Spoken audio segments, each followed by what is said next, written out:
دكتورة. بونجور رؤى، كيفك محمد؟ صباح الخير صباح دكتورة. الخير. شو اخباركم؟ تمام. جايبتي لنا هدول الاشكال الخمسه اللي حكيت عنهم رؤى، اشكال ايه الفواكه. اليوم جايبه الفروت معي. هلا في شيء طبعا جبته، في شيء ما لقيت فواكه بدل عليه، يعني مثلا الساعه الرمليه ولا نوع فواكه على شكل الساعه الرمليه.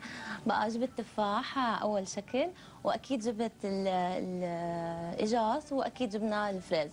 طيب هلا اول شيء قبل ما نحكي عنهم بالتفصيل، انه شو السبب بيختلف شكل الجسم من واحد لثاني؟ وراثه او عوامل ثانيه؟ كثير حلو سؤالك محمد. صح، هو نحن طبعا كل شخص عنده شيب معين او شكل جسم معين. هو اكيد من اول ما بيولد بيكون عنده يا هذا الشكل جسم. يعني رؤى، انت وقت بتولدي بيكون عندك قابليه مثلا انه الدهون تتمركز بمنطقه معينه اكثر من منطقه ثانيه. بس نسبه الوراثه هي نسبه كثير قليله. العوامل البيئيه، نحن شو بناكل، كيف طبيعه عيشتنا، كيف نوع ممارسه الرياضه اللي نحن بنعمله، هو اللي بيخلي الدهون تتمركز بمنطقه اكثر من منطقه ثانيه. طيب نحن نبدا باولى الاشكال اللي معنا، وهو شكل التفاحه. اوكي. لشو بيرمز؟ شو شكل الانسان يلي بيكون شكل جسمه تفاحه؟ هلا رؤى، مثل ما شايفه التفاحه هي تقريبا بنلاقي انه هي متمركز الدهون بمنطقه الوسط. تمام. يعني الانسان اللي عنده شكل التفاحه هو بيكون طبعا عنده بدانه بمنطقه البطن والخواصر، وهذا الشيء كثير بنشوفه اكثر شيء عند الرجال للاسف. تمام. بيكون عندهم كرش. اي تمام، بيكون عندهم بطن اكثر. هلا معنا صوره طالعه معنا، بتحبي تشرحي عنها؟ يعني مبينين تمام. رجلين بيكونوا انحف من الايدين، من المنطقه العلويه رؤى. مشان هيك هون نحن اكيد هدول الاشخاص بيكونوا هن سبب بدانتهم اكيد العوامل الوراثيه كثير نسبه قليله، اما السبب الحقيقي هو انهم بياكلوا نسبه نشويات كثير عاليه، بياخذوا كثير معدل سكريات مرتفعه، وبيلاقوا انه بيحبوا كثير، بيميلوا للاكل المالح، وبياخذوا كثير مشروبات غازيه. طيب هدول الناس اللي شكلهم مثل شكل التفاحه اللي هو الصنف الاول، شو لازم الغذاء المناسب لهم، الرياضه المناسبه لهم؟ هلا محمد، الاكل المناسب لهم هو انه نحن نستبدل طبعا النشويات البسيطه مثل الرز الابيض بنشويات المعقده مثل الرز الكامل، الخبز القمحه الكامله، البرغل الفريكه، احسن من النشويات البيضاء، ويخففوا ملح، ويحاولوا قد ما بيقدروا يعتمدوا على غذائهم على الفواكه والخضره. طبعا بالنسبه للرياضه كميه قليله طبعا، مو فواكه خضره كثير يعني. تمام. اوكي. هلا رياضه رؤى كثير منيح انه يلعبوا ايروبيك، وخصوصي تمارين المعده والبطن. يحاولوا يبتعدوا عن اكيد المشي. هلا اخر دراسه علميه لهدول الاشخاص هو انه اذا تناولوا منتجات الكالسيوم اللي هي طبعا الالبان واجبان ومشتقاتها، اكيد كثير بيسهل من عمليه اكيد ضمور البطن والمعده، لانه رؤى الكالسيوم بخفف من معدل تركب الشحوم بمنطقه البطن. طيب بس قبل ما نكمل معلش، قلتي يبتعدوا عن المشي؟ ما يمشوا كثير، لانه هن ما بحاجه انه يمشوا محمد، هن بحاجه اكثر انه يلعبوا معده وبطن بالايروبيك مشان يصغروا محيط المعده والبطن. يعني ممكن الرجلين وقتها ينحفوا ويضل محيط البطن سمين، فما بيستفيدوا شيء من الرياضه. صحيح. في الشكل الثاني. هلا نحكي على الثاني اللي هو شكل الاجاصه او البير شيب. هلا مثل ما شايفين نحن هون كمان هي اللي حبيتيها انت، ريحتها حلوه. هلا هاي الاجاصه لقينا انه لاشخاص هن طبعا ما عندهم دهون متمركزه بالقسم العلوي، عندهم دهون متمركزه بالقسم السفلي، يعني الاوراق. الاوراق. هلا هون نحن عندنا طبعا الاوراق، اهم شيء الرياضه المناسبه لهم هي المشي، عكس محمد الابل شيب الاولاني. بيحاولوا انه يمشوا، يحاولوا انه يلعبوا تمارين الايروبيك اللي مركزه للارداف طبعا والاوراق. يمكن هي عند السيدات الشرقيات موجوده أكثر. تمام. هلا هو هذا ستايل النساء الشرقيات اكثر محمد. هلا هو اجمل، يعني اجمل من المعده والبطن، لانه المعده والبطن هو مؤشر طبعا لامراض القلب والضغط والسكري. تمام. طب وفي غذاء معين كمان ينتبهوا عليه اكثر؟ ايه هلا هدول الاشخاص بتمنى انهم يكثروا معدل البروتينات باكلهم، خصوصا البروتينات اللحوم البيضاء. شو السبب دكتوره؟ لانه هون رؤى دهون البروتينات اللي ما فيها دهون بتساعد على تسريع الميتابوليزم، الاستقلاب الغذائي بمنطقه الاوراق. فانا كثير بفضل انه يكثروا معدل البروتينات، يخففوا قد ما بيقدروا نشويات، ويبتعدوا عن الفواكه والخضره اللي بتكون معدل جي اي مرتفع. شو يعني؟ يعني الخضره بيبتعدوا عن البطاطا، عن البازاليا، عن الجزر، عن الشمندر، لانه كثير هن سكرهم مرتفع. وبالفواكه يبتعدوا عن الموز وعن الفواكه شديده الحلاوه مثل العنب. تمام. هلا صار معنا صنفين، التفاحه والاجاصه. والاجاصه.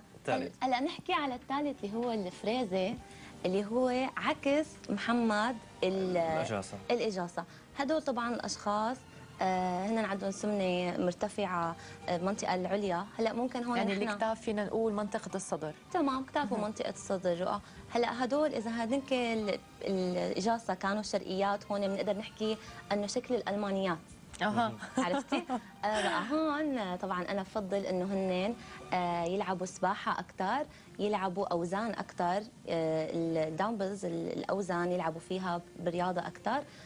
اما طبعا الغذاء المناسب لهم هو انه يركزوا على البروتينات، يحاولوا النباتيه يلي بتكون جايه من البقول، جايه من العدس، الحمص، الفول، واكيد طبعا يخففوا سكريات ودهون. بس شو السبب انه جسمهم بس من فوق؟ يعني بنيه الجسم هيك الله خالقه، ما في اي سبب اخر. تمام رؤى، مثل ما حكينا بنيه الجسم اول شيء، بعدين عوامل نحن كيف بناكل، هدول بيكونوا هن كثير بياكلوا نسبه دهون عاليه. يعني شو المطلوب بهذا الغذاء او الرياضه المناسبه لهذا النوع؟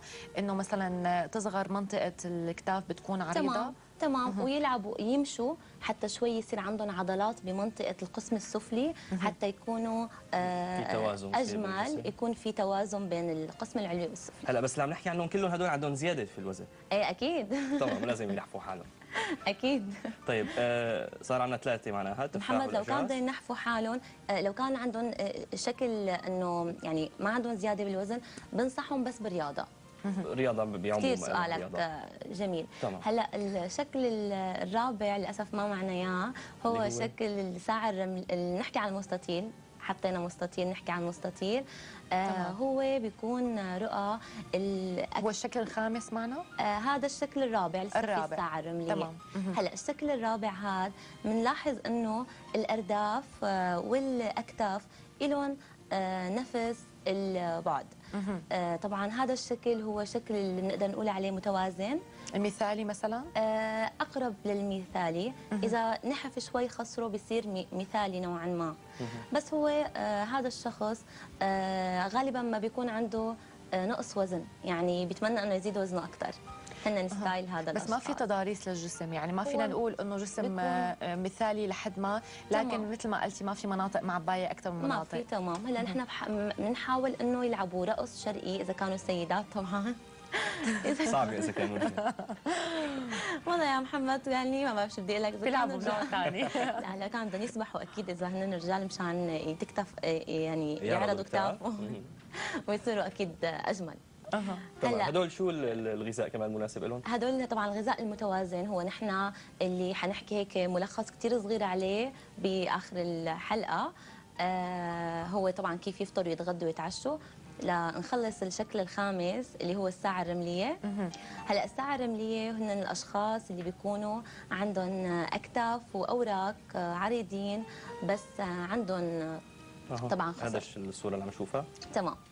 هلا هدول الاشخاص هن بتقدري تقولي رؤى جامعين الاجاصه مع الفريزه وصايرين بهذا الشكل، بياكلوا كثير. طبعا لازم هدول الاشخاص ننتبه انه ما ياكلوا بوقت متاخر ليلا، لان هدول الاشخاص سبب حصولنا على هذا الشكل هو انه ما عندهم انتظام بالاوقات.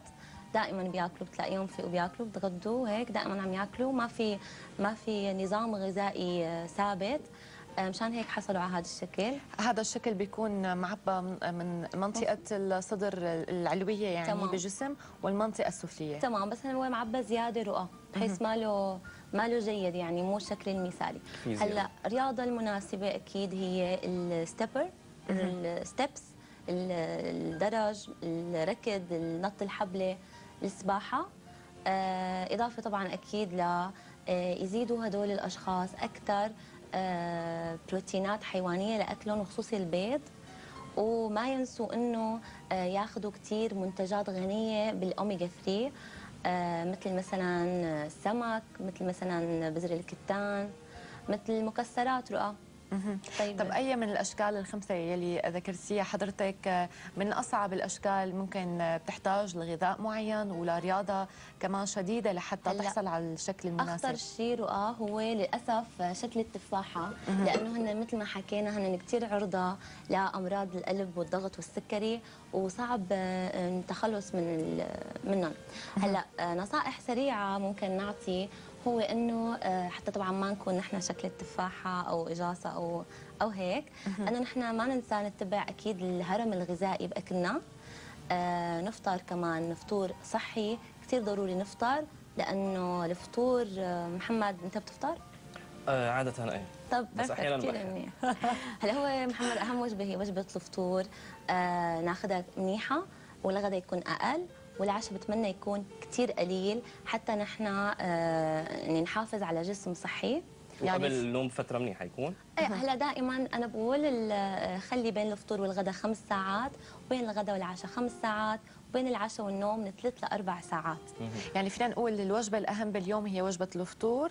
صحيح. بدها تكون وجبه كثير يعني محتويه على مكونات غذائيه معينه. تمام. الغداء اقل والعشاء كثير قليل. كثير قليل. بس الفطور طبعا يكون اكيد مو قبل منه فنجان القهوه، لانه اكيد الكافيين هو على معده فاضيه طريقه كثير سيئه، انه بتثبت الدهون بالجسم، واكيد بتخلينا يا نصير ابل شيب يعني شكل التفاحه او البير شيب. في ناس بياخذوا سيجاره كمان مع القهوه الصبح، فهي مضره كثير. بتمنى انه التدخين والكافيين اذا كثير نحن مضطرين يعني ما بنقدر بدونه، يا ريت ما يكون على معده فاضيه حتى ما يسبب لنا اكيد تركز دهون بمنطقه البطن والارداف. تمام. قلتي لنا قبل شوي وقت ذكرنا شكل المستطيل انه في حديث عام ممكن نحكي فيه متوازن يكون صحيح او مثالي. محمد انت كثير همك شكل المستطيل.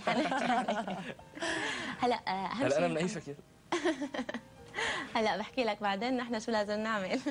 تمام. شو هي النصائح العامه او المثاليه؟ اهم شغله انه اكيد نحن في اكيد نشرب كاستين مي قبل كل وجبه، بتمنى انه ياخذوا كاستين مي قبل الفطور وقبل الغداء وقبل العشاء، واكيد نفطر فطور صحي من حيث الكميه والنوعيه. يعني مو نحن والله انا تفطر فطور منيح وبنفطر كثير، اكيد نفطر بس ننتبه شو عم نفطر، لانه وقت بنفطر صحي جسمنا ببلش يستقلب طول النهار.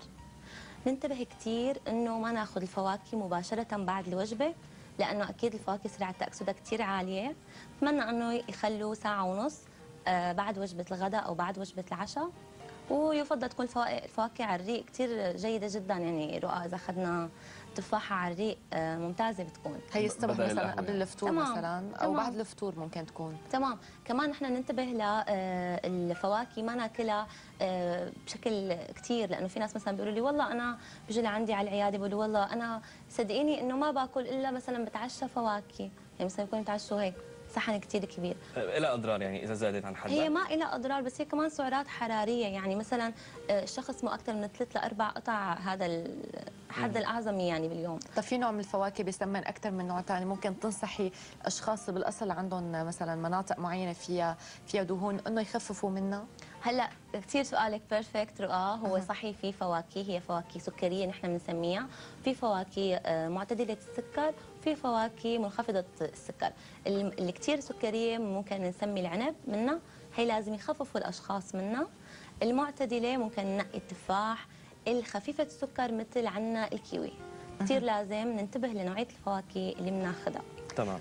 نصايح كثير مهمه قدمت لنا اياها. بتحبي تقولي شيء اخر شيء؟ اكيد ما ننسى طبعا كتر مي، لانه المي كثير مفيد، ومثل ما بقول دائما انه ينتبه كل شخص ل احتياجه الاساسي من المي.